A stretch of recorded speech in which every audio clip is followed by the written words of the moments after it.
Ég heiti Hanna Lilja Oddgeirsdóttir. Ég er læknir og stofnandi Gina Medica sem er heilsumiðstöð fyrir konur. Hér leitumst við að styðja konur með tíðarhringjatengt vandamál og í gegnum umbreytingatíma breytingaskeiðsins og svona almennt bara hormónaheilsu kvenna. Konur gangi í gegnum miklar breytingar á framleiðslu kynhormónana í gegnum hvern tíðarhring en líka í gegnum mismunandi æviskeið. Framleiðsla kynhormónana stýrist að starfsemi eggjastokkanna hverju sinni og í gegnum æskuna þá eru hormónin bara mjög lág og svo göngum við í gegnum gelgjuskeiðið, kynþroskaskeiðið og þá fara hormónin estrogen og prógesterón sem smám saman að byrja að setjast út í blóðið og svo ná flestar konur inn á frjósemisskeiðið og margar fá þá bara nokkuð reglulegan tíðarhring þar sem hormónin sveiflast í svona ákveðni symfóníu af þeirra tíðarhringstakti.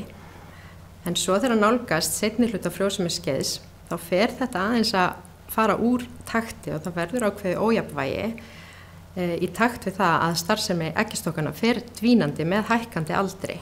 Og á ákveðnum tímapunkti þá ganga allar konur í gegnum tíðahvörf en það markar þá endalok frjósemisskeiðsins. Við tölum tíðahvörf þegar það eru 12 mánuðir frá síðustu tíðablæðingum. Þannig að tíðahvörf í rauninni bara einn ákveðin dagur í lífi kvenna en þetta ekki þannig að eggjastokkarnir hætti bara að starfa frá degi til dags heldur fer starfsemin sem dvínandi í yfir nokkur ár og það geta verið kannski 5-10 ár fyrir tíðalok.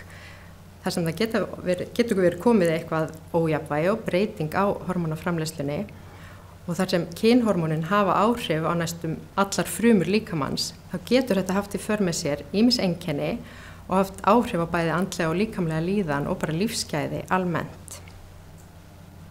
Þetta tímabil fram að tíðahvörfum er það sem við tölum sem breytingaskeið og það mjög einstaklingsbundið hvort og hversu mikil áhrif þetta hefur á konur. Breytingaskeiðið skiptist upp í nokkra fasa. Það fyrsta sem gerist ofta að það verður ekki alltaf egglos, eggbúin eru orðin eldri og lélegri og ef það verður ekki egglos þá myndast ekki prógesterón. Þannig að á fyrsta fasa þá prógesterónið sem fer aðeins lækkandi. Prógesterón róandi og sefandi hormón og hefur jákvæð áhrif á svefn og andlega líðan, svona ákveðið jafnvægishormón. Þegar líður lengra inn í breytingaskeiðið þá fara estrogengildin líka að flökta. Þau geta stundum verið mjög há, stundum mjög lág. Þessi umbreytingatími ákveðið streitu ástand og þetta getur bara verið mjög krefjandi þegar það kemur að daglegu starfi, einkalífinu, samskiptum við fólk og bara áhuga á lífinu. Þegar kemur að úrræðum og meðferð við einkennum breytingaskeiðs ekkert eitt sem hentar öllum. Hormónauppbóta meðferð áhrifaríkasta meðferðin til að slá á einkenni breytingaskeiðs. En það ekkert allar konur sem upplifa trublandi einkenni og oft getur bara verið nóg að vita og skilja hvað að gerast á þessu tímabili. En oft þarf að grípa til stærri úrræða. Og með því að fá hormónauppbóta meðferð þá að fá hormónin sem líkaminn hættur að framleiða. Og þar erum við að tala þá estrogen og prógesterón og stundum testosterón líka. Þegar kona gengur í gegnum tíðahvörf og eggjastokkarnir hætta að starfa, þá falla hormónagildin niður í bara mjög lág gildi og haldast þannig út ævina. Þetta ekki eitthvað tímabil sem klárast, breytingaskeiðið klárast, en tíðahvörfin ástand sem varir út ævina.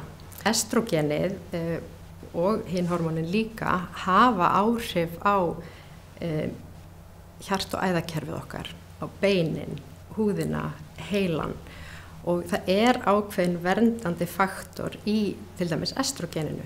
Það bólguminnkandi hormón, það viðheldur heilbrigði æðaveggja og innrabyrðis æðaveggjana. Það ákveðnar vísbendingar það að estrogen geti aðeins minnka líkur á hjarta- og æðasjúkdómum og bætt góð æviár samanborið við lífslengd. Allar konur munu gangi gegnum breytingaskeið á einhverjum tímapunkti náðar þeim aldri. Það óumflýjanlegt en ef þú ert að glíma við truflandi einkenni þá þarftu ekki að þjást. Með því að þekkja þinn líkama og vera upplýst þær breytingar sem eru að eiga sér stað, þá ertu betur stakk búin til að taka upplýsta ákvörðun fyrir þig og stuðla þannig að bættri andlegri og líkamlegri líðan og einnig bættri heilsu til framtíðar.